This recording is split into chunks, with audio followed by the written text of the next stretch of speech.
Why, hello and happy New Year, sports fan. Welcome to Shek Show. Yes, another NFL regular season, another Shecker season, another Shecky Awards, all committed to history. That's all in the rear view mirror. I hope you enjoyed all of those things, but we must look ahead to the near horizon. The NFL postseason is here. As you know, college football's playoff is in full swing. Round three upcoming. Penn State, Notre Dame.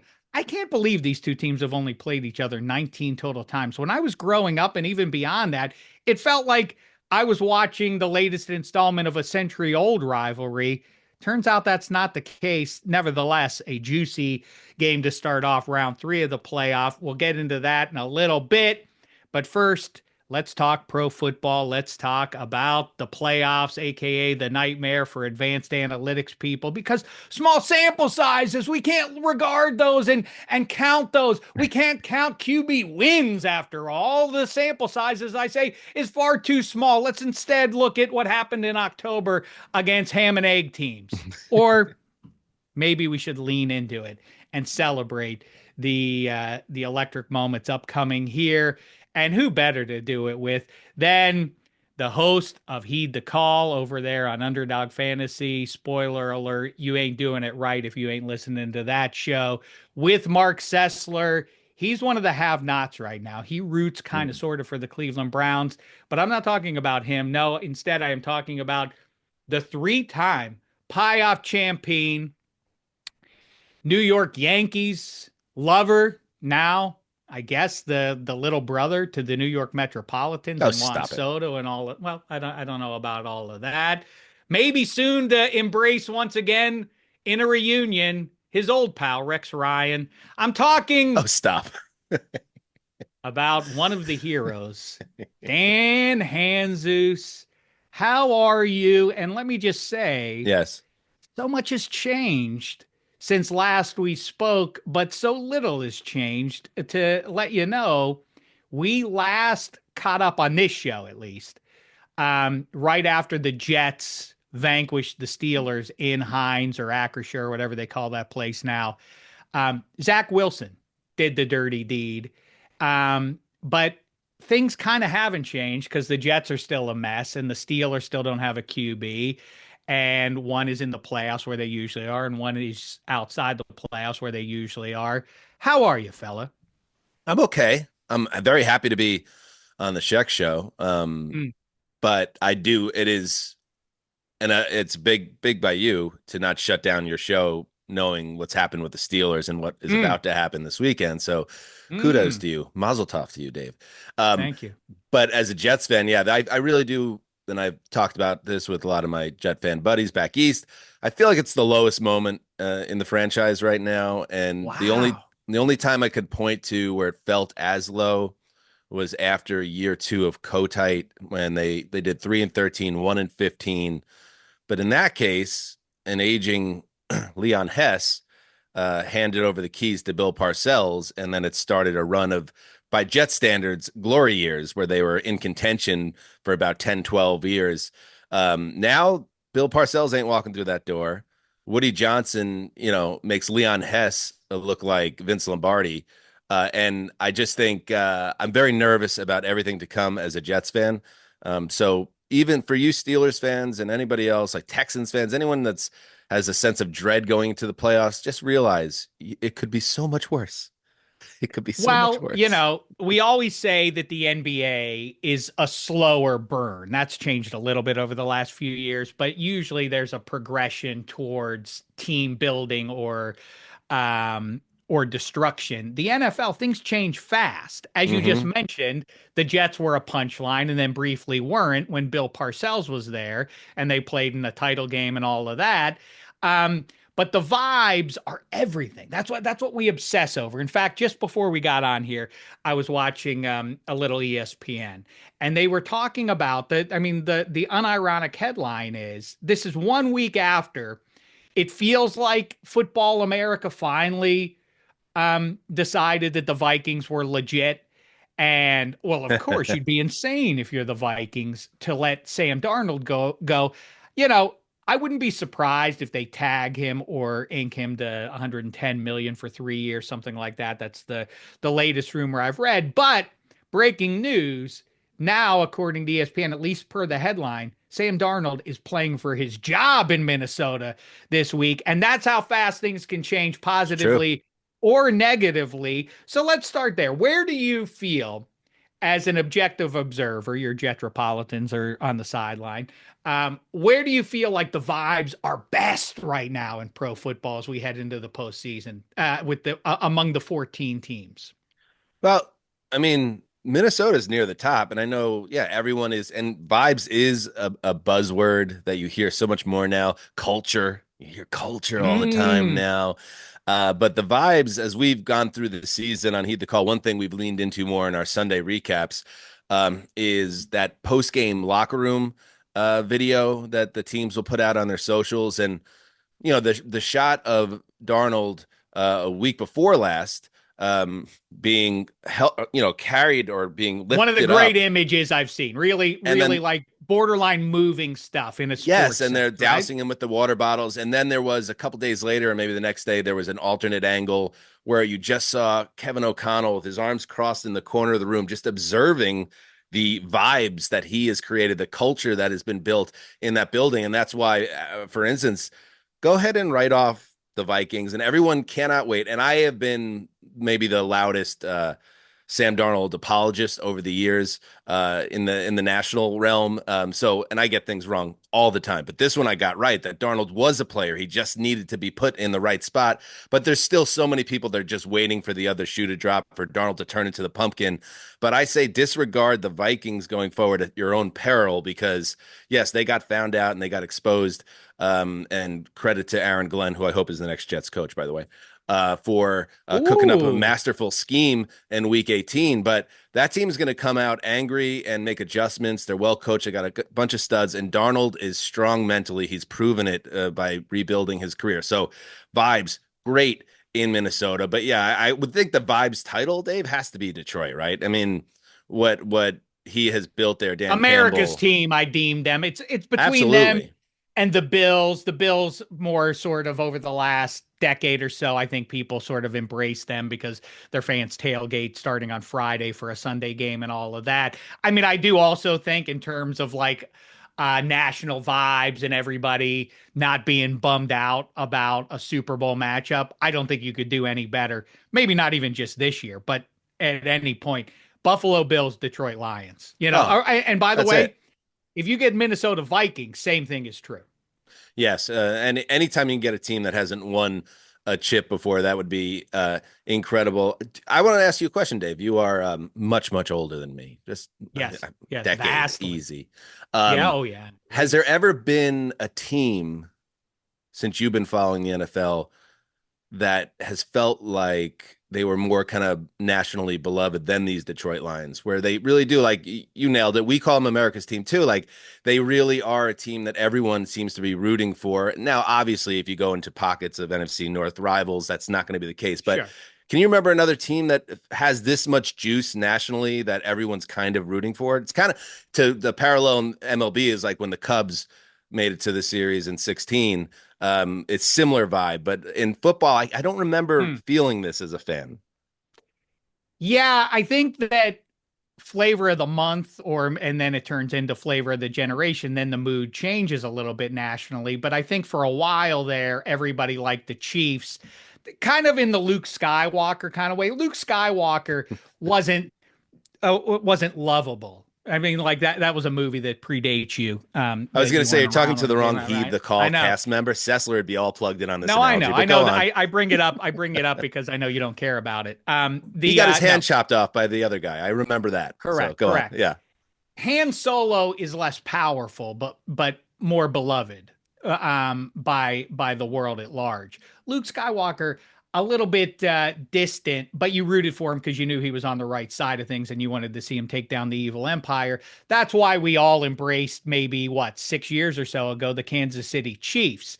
Like Yes. any other dynasty, though, some percentage of fans will turn against them. Ultimately, though, I think what I root for is when I am objective and I don't anticipate the Pittsburgh Steelers making a deep playoff run here. Is what I like to do is maybe influenced by a Nike ad campaign from a number of years ago. I like to witness history. And I know people resent dynasties in the moment, but when you look back in a decade or in a quarter century or longer ago, it's cool to be able to say, I can take the measure of what's happening right now by contextualizing it versus what I've already seen in a number of other generations. The Lions, yeah, I think we like because everybody's a big empath now. Everybody's the world's biggest empath.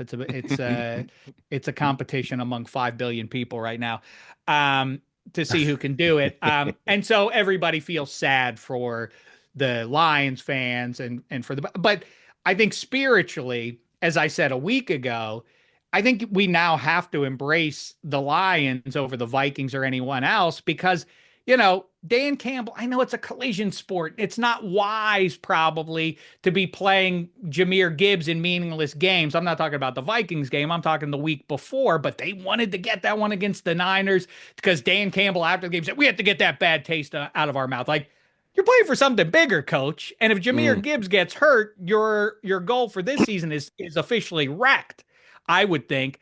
But you have to appreciate that, the foot on the gas, kicking ass kind of Detroit Lions vibes there. So I think those are the best vibes. I don't think you could find worse vibes, among the 14 teams than the aforementioned Pittsburgh Steelers right now.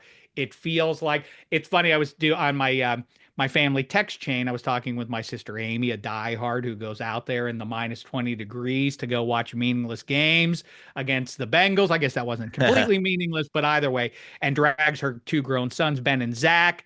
And it's very much like that. Speaking of family, it takes on that thing of like, I am now, I guess, positioned in their minds because I'm not in the frigid temps with them watching them play against the Titans and otherwise. So I'm an outsider to some degree to them now. So they're like, oh, the Steelers are playing so badly and I don't know about right. And if I weigh in with my thoughts of, something like, listen, they're just not going to make a Super Bowl run until in the QB league they get a high-end quarterback. It's become more severe than what it was even a decade ago when Joe Flacco made his run. I mean, there's just no room. If you don't have one of those 6 or 8, 10, then they get mad. Like, hey, whoa. We can insult this team. Are you sure you're in a place to insult this team? They got very defensive about the team and that the defense can carry the day. They held the Bengals to 19 points. Well, Cincinnati didn't make the playoffs, everybody. That's not an indication that the Steelers are about to reel off 3 victories. I do hold out hope that they can challenge the Baltimore Ravens because, as you know, Dan, I believe in the curse of Sposta. And in a rivalry game, can you imagine being the Baltimore Ravens right now? They're trying to say all the right things if you've been following the locker room stuff and otherwise.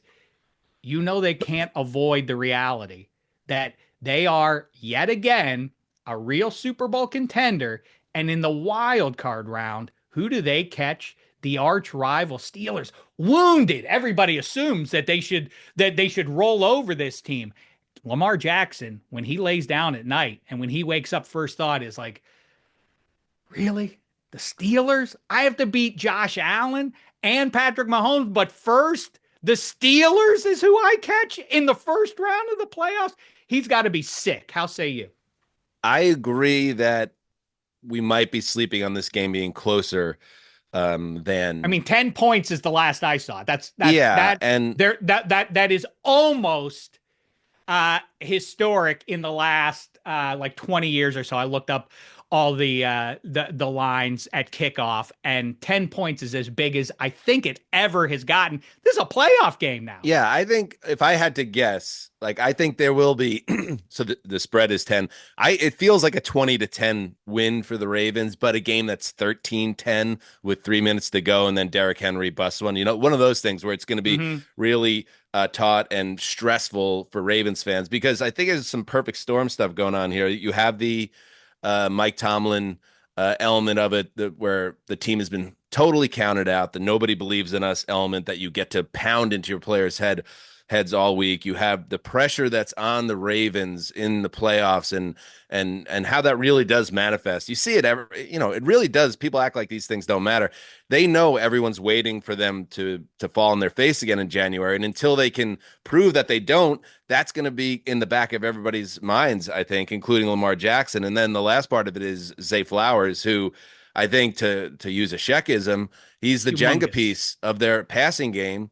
And I know the injury we're hearing is not as serious as it initially looked, and he might even play in this game.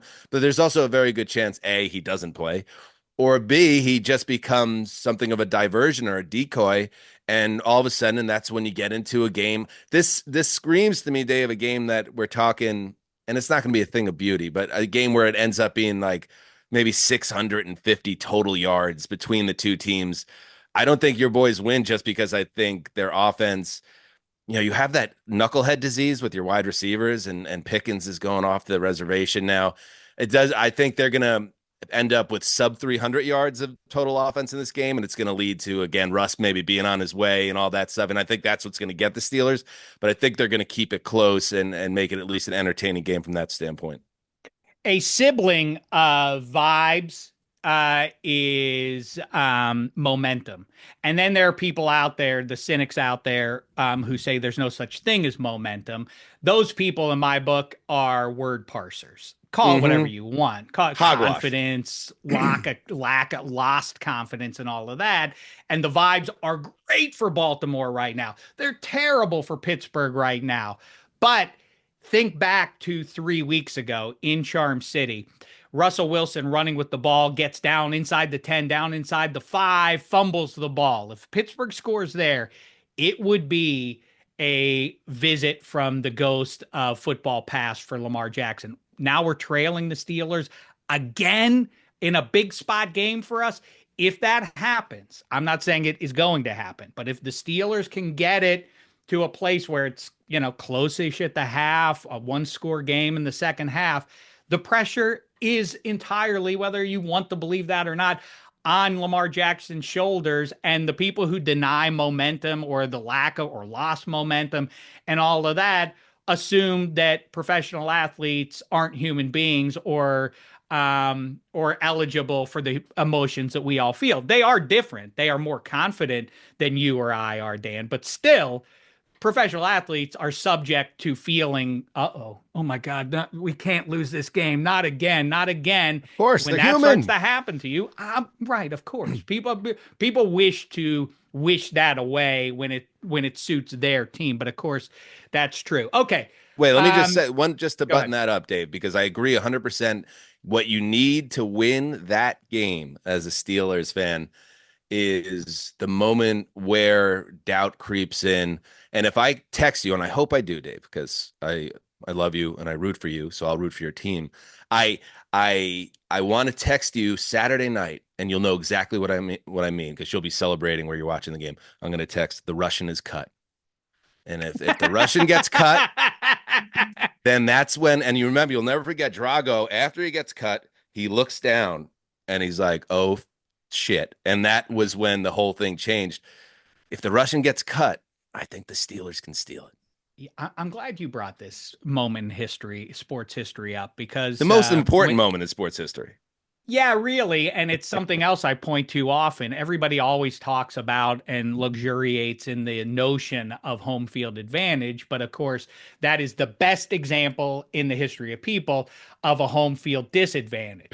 It, as soon as Drago takes a lick from the red, white, and blue fella, the home crowd turned on him. That betrayal is something for Drago to deal with and his countrymen. That's in the rearview mirror. But if the Steelers get a lead and, it's halftime-ish, third quarter-ish, that crowd, I've talked about this. I assume you've talked with a lot of our pals, football players, ex-football players, and they will tell you across the board that when things start going against you and you're the heavy favorite, that the vibe permeate from the stands and wash down onto both sidelines. You start to Mm. feel it as the underdog and as the heavy favorite. You start to feel that pressure. So that's a real thing. Okay. You hear it in the I, crowd. You could actually hear it in a home crowd absolutely. of a favorite, the nervousness, the like the buttholes tightening. You could hear it. It's disgusting, but you can. What does that sound like though? Because I'm not sure my ears picked it up. Can you give us a?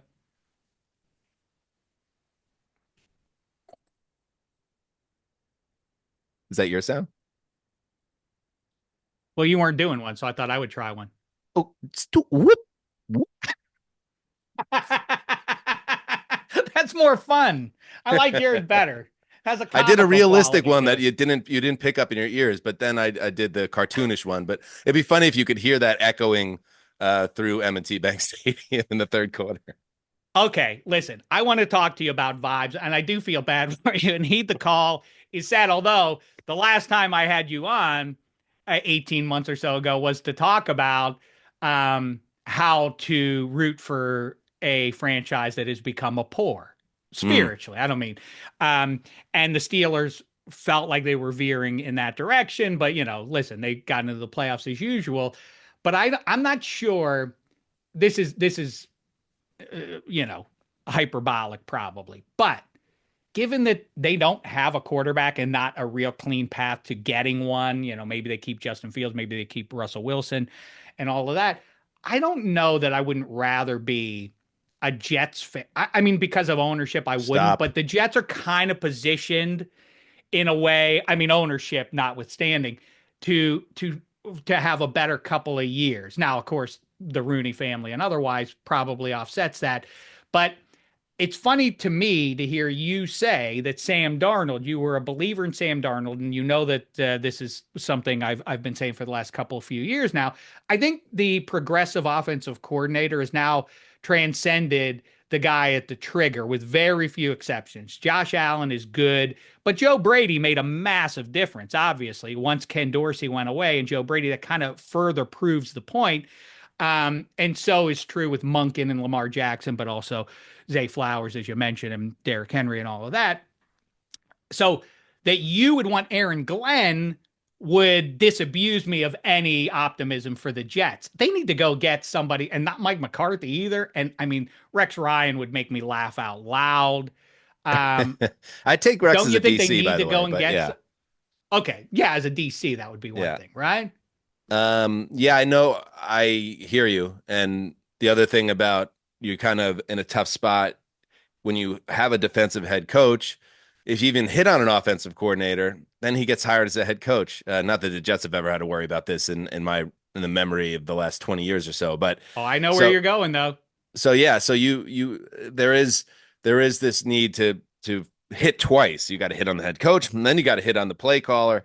If And it's Aaron Glenn or a DC, right? right. So that's you're increasing the level of difficulty. The reason Glenn really strikes me as the right guy for the Jets is because the Jets right now, they're beyond just a bad team. Because I know what you're saying. Like the Steelers, by virtue of always going 9-8 and 10-7, they never get a premium draft pick. And they never kind of bottom out, so they can't build up the roster and get that hotshot quarterback. The Jets aren't quite the right fit for the conversation of wanting to be that team because the Jets are a laughing stock and the Jets have a bad reputation as an organization that's poorly run from the top down. So like Aaron Glenn to me is like what the Jets really need is a guy that comes in that's respected in outside circles and has Jets ties. He was a longtime cornerback and a high level Sure, player makes sense. that wants to be there. And like the Jets need people. That's why Rex to me, like if you want to make Rex a DC and give him media availability every week and have somebody go up there and want to talk about how the Jets are a team that you're proud to be a coach of. The Jets need that like infusion of vibes.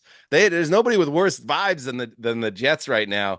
But yeah, like I'd also like to say, because the Jets have put out, I think, 12 interview requests. Ben Johnson, not one of them. Ben Johnson, a lot of people be like, oh, they should go get Ben Johnson of the Lions. I've heard some things about Ben Johnson, not to get off the beaten path here, but we did a good we don't call it Black Monday, Dave. We call it New Horizons Monday on Heed the Call. Did a good show with Connor Orr of SI and our show, and also James Palmer of Underdog, where they kept on kind of making comments about Ben Johnson. He's like, yeah, it's got to be the right fit for Ben. And Ben's a bit of Ben likes to be in his own little room and he likes to be a mad scientist. And, maybe not the strongest personality. And I was thinking, this sounds like Adam Gase. So it's like, Right, yeah. so like the Jets, not only if they Or were, Mark Trestman, even if you can get in the right, Wayback Machine, right? you have to find someone that is a strong personality also. So yeah, I wish there was a somebody out there that fit every bit. Maybe Mike Vrabel, but Vrabel already used the Jets obviously to get. Not that Vrabel's an offensive mind by any means, but yeah, there's really no perfect fit for the Jets. So give me the guy that wants to be there, that has respect outside and inside the organization, and maybe could change the image of the team, because the tarnished image of the Jets, that is hurting them just as much as, the failures on the field.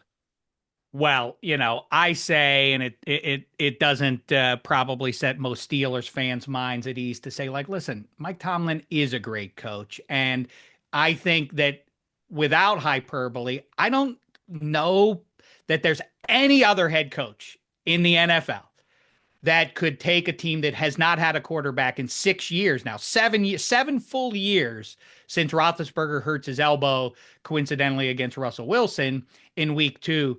They have not had a quarterback, and he has still gotten that team to the playoffs almost every season. That is praiseworthy. The thing that is troubling is that he seems to have embraced this, like, don't tell me I need a quarterback in the quarterback league. I'm going to win without it. And that's left him in this weird spot. I do think glass half full 2025, this is talk about the vibes. They're bad. And if they get hammered by the Ravens, they're going to be even worse. And there's going to be Tomlin's got to go and all that. But they will be set up with a very young but talented offensive line to thrive next year. They don't have the quarterback still. I hear you about all that with Aaron Glenn then coming in. Would you rather have Aaron Glenn and Aaron Rodgers or Deion Sanders and Shedeur Sanders? That was a hard switch there. Is. Like if you here's the other thing. Let me throw one more at you. Yeah. Arthur Smith is interviewing, and I agree with you about the idea of, like, if you have a very particular offensive scheme, right, or defensive scheme, I don't like that guy not having the keys to the franchise, because Greg Williams did that in various stops as well. I was like, I need this for my defense to work. Like, you're just the coordinator, man. If you succeed, you're going to leave. Then that leaves us holding the bag. Arthur Smith is interviewing for the Jets gig. Justin Fields. What about that? Justin Fields and Arthur Smith. I'll add that as my third option for you as the Jets enthusiast here. Well, give me the Sanders combo if I have the option, which they're not going to get, just because, again, that would be a total culture reset for the team, and funny, and bring enthusiasm, and it would be very, very entertaining. I think, and I was thinking like Aaron Rodgers, who we pair Aaron Rodgers with, Glenn.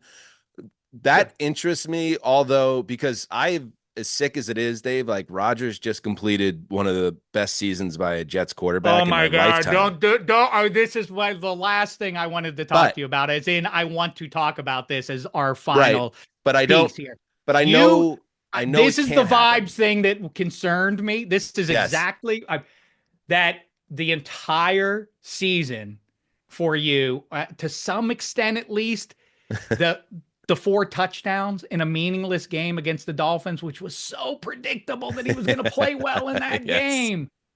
And Devontae Adams and all that crap. And aren't you angry ultimately that Aaron Rodgers is thumbing his nose at you by saying, like, hey, the last 2 years have been the best of my life. I've loved it here. It's been great here. Like, yeah, but you suck for us though, man. We don't want to hear you had a good time. He didn't suck. I mean, he blew his Achilles year one. He had games this year where he played poorly. He was beat up and injured, which is going to be part of it when you're a 40-plus-year-old quarterback. Yes. But he also started 17 games, and statistically, the numbers ended in a good place. And if you watched every Jet game, you saw that Rodgers is not Rodgers anymore, but he is a very good start. He is a much better quarterback right now, Dave, than Russell Wilson is, for instance. Like, Aaron Rodgers would make the Steelers a much better team next year. The question is, like, he throws the ball. He still throws a beautiful ball, once he shook some of the injuries that he had early in the season, he moved really well in the pocket. Now, I don't put too much into that game against the Dolphins, even though the Dolphins were ostensibly playing for something in that game. But it's notable that all four of those touchdowns you mentioned, they were all made off platform, moving in the pocket. The difference between Aaron Rodgers off his Achilles and Kirk Cousins, who couldn't even get back to the running back in time to do handoffs, and it was night and day. Rodgers can still play. Now, the reason why I wouldn't choose that as the option for the Jets is, again, vibes, culture. Rodgers I was just going to say, whatever he does physically is more than offset by the atrocious vibes of 2 years, right? As much as I bury Woody Johnson, and I do it all the time now that I'm allowed to do it outside the walls of NFL media, like I agreed with the move at the time. I thought it was worth the roll of the dice. On paper, it looked like it was going to be a lot of fun. It didn't work. I watched that Dolphins game, and I honestly, Dave, like, because I'm like a rare Jets optimist, I was wistful because I was like, man, there were so many like doors where this could have been a fun ride with Rodgers, but we went the Jets door as we always do, and we found a way to F it up. So I wish him, goodish luck, and I think he should continue to play if he wants to, because I think he could find success. But like, I can't pick that door. So the third one was what? We had the Sanders door. Yeah, I guess I mean, really, the heart of it is, my question is, if Aaron Rodgers says he's coming back, what is the vibe? What does Dan Hanzus feel in his gut? Because it feels like there are no quarterbacks this year. Cam Ward is now tracking to be. Now you're hearing some whispers that maybe people don't love Shedeur. I do think there's baggage. I guess there's a positive side to Dion, but also when your dad is, and it's the same thing as Archie with Eli a generation or two ago, Elway and his old man, and all of that. Do you want that extra, an extra person injecting their thoughts into what's going on there? I get that headache if you're a professional team, that you don't need the icon Deion Sanders weighing in from the side. Right. If he's the head coach, maybe that's a little different. I think, though, Kirk Cousins is obviously going to be available. Russ probably is going to be available. You could get Sam Darnold maybe you could chase JJ McCarthy if the Vikes embrace Darnold. Maybe you could try to swing a deal for JJ McCarthy. Aaron Rodgers could come back. Bottom line, who is the starting quarterback in week 1 for the Jets in 2025? What I would like it to be, if I'm looking for a hardcore vibes reset for the Jets, Aaron Glenn head coach. Hell, let's bring back Rex as the DC. Let's hire Artie Smith and get all the FedEx discounts with that. And then let's trade the first round pick, 7 overall, for JJ McCarthy. And then we get a young, promising rookie passer who we're being told, I don't follow college nearly as closely as you do, Dave, that he would be the top quarterback off the board this year. And then you give me, because the Jets obviously try to take a shortcut with Rodgers, just like they tried to do 15 years earlier with Favre, and it didn't work. Give me a young quarterback that you could build the team around. And if you could begin a new year with a young quarterback with a ton of upside, a new head coach who's going to bring in just more of a hard-nosed, respected demeanor, and then if somehow the owner can learn from all his follies and steps to the background a little bit, I think the Jets, you could go into a season feeling hope, because right now you feel hopeless, and you just work under the assumption that Woody Johnson is going to hire Charlie Casserly as the GM and Matt Nagy as the head coach, and then, go get Russell Wilson that's all how I just, at this point, even as a former Jets eternal optimist, and now I have some pessimism has crept in, how I think this will turn out.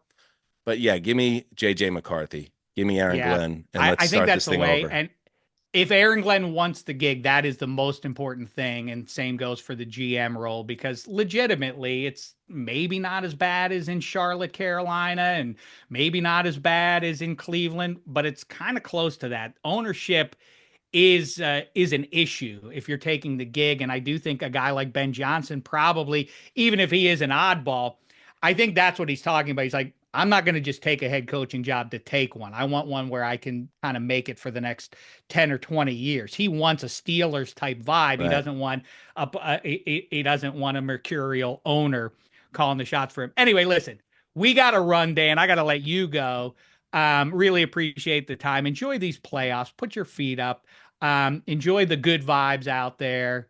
watch out for those Steelers, keeping it closer than I hope I than it text looked you. like. The Russian is cut. I can't wait. I The can't. Russian is cut. I am anxious to do it, and I will share it with the world if and when I get that from Dan Hanzus. In the meantime, make sure you're getting Dan Hanzus and Mark Sessler and Connor Orr and the rest of the crew from Heed the Call in your ears. ASA and P, get right for the wild card round and be all. Heed the call on Underdog. Dan Hanzus, thanks so much for the time, fella. Thanks, Dave.